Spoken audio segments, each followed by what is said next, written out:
გური მრცხვავას, ჯანვარჩაიას, თორნიკე თოშხუას, ილია შერვაშიძეს, დანიელ მუმურაძის ადვოკატი.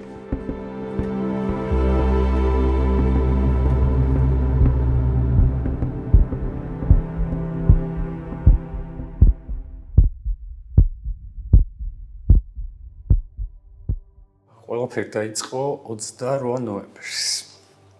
ჩვენი კოლეგის, ასევე სინდისის პატიმრების ადვოკატის რეზო ვაჭარაძის სარით. ეს დაახლოებით 10 წუთებია ალბათ, 28 ნოემბერია და რეზო მირეკავს ესეთი წინადადებით თუ საბურთალოდან მიდიხარ პარლამენტიდან გამომიარე. და ყველაფერი იწყება აქედან. აღმოჩნდი 28 ნოემბერის აქციაზე პარლამენტის შენობასთან და იქიდან მოყოლებული თითქმის ყოველი დღე. ბრაზდებოდი ისე როგორც ნებისმიერი სხვა ადამიანი, ჩემი დამოკიდებულებაც იყო ზუსტად ისეთივე, როგორც ჩემი დაცვის ქვეშ ყოფების, მიმდინარე მოვლენებთან დაკავშირებით, უბრალოდ რაღაც მომენტში არასამთავრობო სექტორი, რომელიც ეხმარებოდა მათ შორის ადმინისტრაციული წესით დაკავებულებს, შემომთავაზეს, ესე ვთქვათ, რომ ხო არ შეგიძლია დაგვეხმარო. მე იქამდე შეხება არ მქონია არასამთავრობო სექტორთან, ჩემი საქმიანობის სფერო წმინდად კერძო იყო ყოველთვის. ეს შემოთავაზებას პრინციპში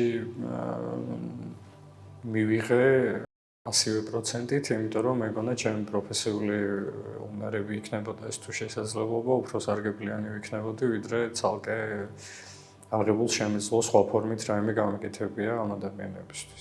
ჩანთა რომელთაც სასამართლოს ხმამაზე მოვდიოდი და ჩანთა რომელთაც არ მქონდა ლეპტოპი სამუშაოდ, არის ჩანთა, საიდანაც 4 ოქტომბერს ბიჭებთან იზოლატორში წავსულიყავი, 5 დეკემბერს უბრალოდ იზოლატორში წავსულიყავი, იქიდან ამოვიღე ფიზიოლოგიური ხსნარი, ბალაკლავა, მიღავი დაიწინაღი და ჩავდე ლეპტოპი, რომელთაც მე 9 თვე ვატარე ლეპტოპი სასამართლოში სამუშაოდ. ჯანვარჩაიას და დანისთან დაკავშირებით შემოვიდა შეტყობინება, რომ იყვნენ დაკავებულები, ოჯახმა არაფერი იცოდა.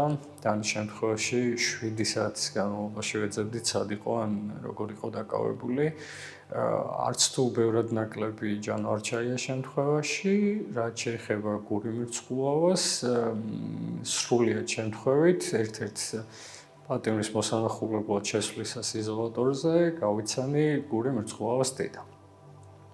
ისინი ცდილობდნენ გურისთვის პროდუქტების სანდროსთან ერთად, გალბატონი ინგა და სანდრო, გურის ბიძაშვილი, ცდილობდნენ გარკვევას, რისი შეეგზავნა შეიძლებოდა იზოლატორში და იზოლატორის თანამშრომლებთან კომუნიკაციის შინაარსიდან გამომდინარე, ვხვდი, რომ ადვოკატთან კომუნიკაცია არ ქონია. ერთმანეთს გავისაუბრეთ, ესე ვთქვათ, კითხე, ეს ამბები, მოვინიშნე გური მრცხვავას სახელი და გვარი, რომ იმეწერა სხვა ადვოკატებისთვის თუ შეძლებდნენ მის დახმარებას, რადგან ადვოკატი არ ყავდა და ჩავედი იზოლატორში იმ ადამიანთან შესახვედრად, ვისთანაც პირველად მივდიოდი, მაგრამ როცა ამოვედი და ისევ დამხვდა გალბატონი ინგა, მაგრამ შემდეგი ორდერი უკვე ამოვწერე გური მრცხვავას და დაუბრუნდი და სრულიად ეს შემთხვევით გავიცანით ერთმანეთი. ამ შემდეგ პრინციპში 9 თვე გავუტარეთ ერთად. მე ვასრულებდი იმ დანაპირებს, რაც მე ვიცი ბიჭებს. მე ვთხარი, რომ მიუხედავად იმისა, რომ ჩვენი შანსები ალბათ ნულთან იმაზე ახლოს იყო, ვიდრე ოდესმე ჩემ წარმოებაში არსებულ რომელიმე საქმეზე ყოფილა, მე ვთხარი ბიჭებს, რომ შედეგზე ბუნებრივია ვერ ავიღებდი პასუხისმგებლობას, მაგრამ შემეძლო ამეღო პასუხისმგებლობა პროცესი. ჩვენი მსაჯული არასოდეს არ ყოფილა მოსამართლე, ასე არ განვიხილავდით.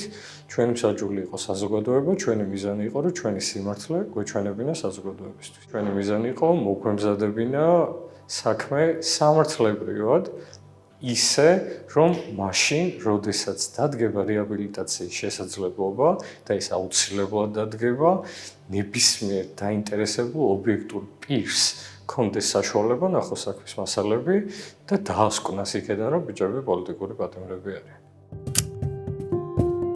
ყველაზე მძიმე მაინც იყო იმის ნახვა ადამიანებს, რომელსაც დარწმუნებული ვარ, წამითაც არ ჯეროდათ არც ბრალდების, არც არაფრის, როგორ პატარავდებოდნენ და ინულებდნენ საკუთარ თავს.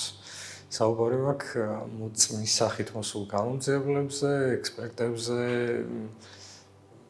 თუნდაც მიწყინონ ალბათ ცოტათი პროკურორებზე, იმიტომ რომ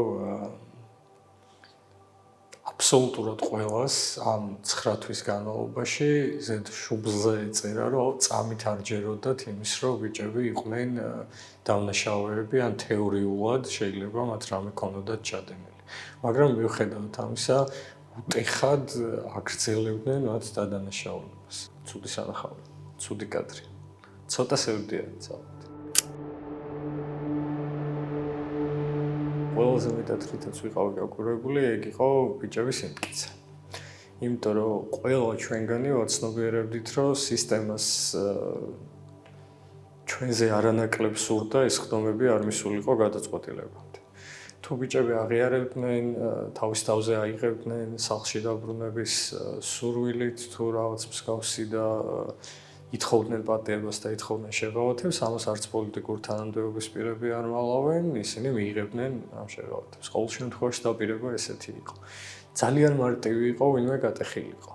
მიუხედავად იმისა, მე რას ვფიქრობდი სუბიექტურად მათი მხრიდან აღიარება ან არ აღიარებაზე, მე ვიცი, რომ ბიჭები იყვნენ ისეთი მტკიცე, ამ საკითხის განხილვასაც კი არ ქონდა აზრი მათ. ხშირი არ არის პრინციპში ადვოკატის პრაქტიკაში შემთხვევა, როცა იცავ ადამიანებს, რომლის ადგილასაც შეიძლება შენ ყოფილიყავი.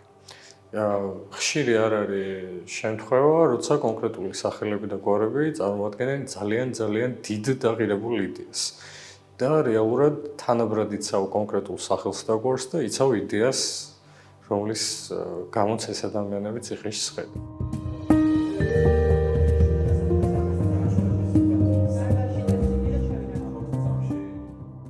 ალბათ დიდი ხანი გავიხსენებ იმ ამბავს გური მერცხულავასთან ერთად რამდენჯერ გამოუგდივართ შეხვედრების ოთახიდან, იმიტომ რომ სხვებს უშლიდით მუშაობაში ხელს ჩვენი ხვალღალი სიცილით ან რამე ესეთი არა სათანადო კომუნიკაციით. რაღაც მომენტში ზღვარი წაიშალა სასამართლოს ხდომის დარბაზშიც იყო შემთხვევები, რომ ვიღებდით შენიშვნებს, იმიტომ რომ არ უსმენდით ვიღაც მოწმეს, რომელიც ჩვენ დანაშაულს განმარტავდა. არაფერი არ იყო მოსასმენი, გაცილებით უფრო კომფორტული იყო გურის და მაგალითად იკა ქერაშვილის იუმორის მოსმენა.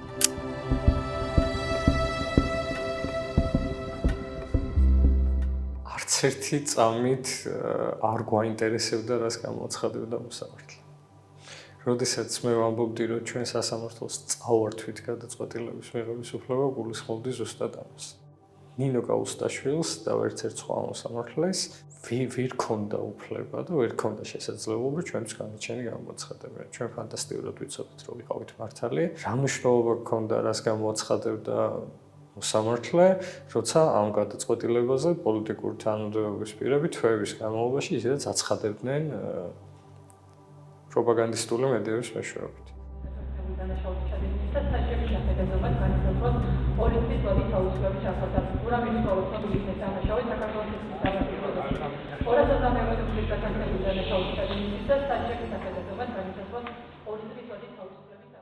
იმ საქმეებზე, სადაც პოლიტიკური ან სხვა მხრივ ინტერესი არ არსებობს და სასამართლო მეტნაკლებად დამოუკიდებელია, მოდი ესე ვთქვათ, ყოველ შემთხვევაში რაც გადაწყვეტილების მიმართ მოლოდინი არ აქვს არავის.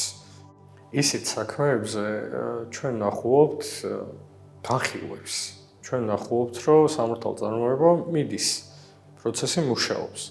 და მე სხვა დროსაც სხვა დაინტერესების მქონე საქმეებზე, ან პოლიტიკურად მოტივირებულ საქმეებზე და ასე შემდეგ, ხვდებით, რომ იგივე მოსამართლეები, იგივე პროკურორები თიშავენ საერთოდ ამ ყველაფერს, აღარავითარი წესი აღარ მოქმედებს, აღარავითარი პროცესუალური ნორმა არ ნიშნავს იმას, რასაც ჩვენს გვერდით დარბაზში შეიძლება ნიშნავდეს და ეს არის სრული განუკითხაობა. კარგია, რომ ეს საზოგადოებამ გაიგო და ნახა.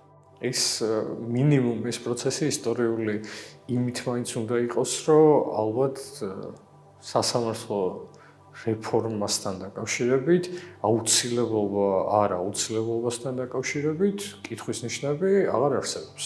წაიშალა. ის ვიცით უკვე როგორც აქსიომატური მოცემულობა, რომ სასამართლო არ მუშაობს, სასამართლო თვითმიზანს არ ემსახურება.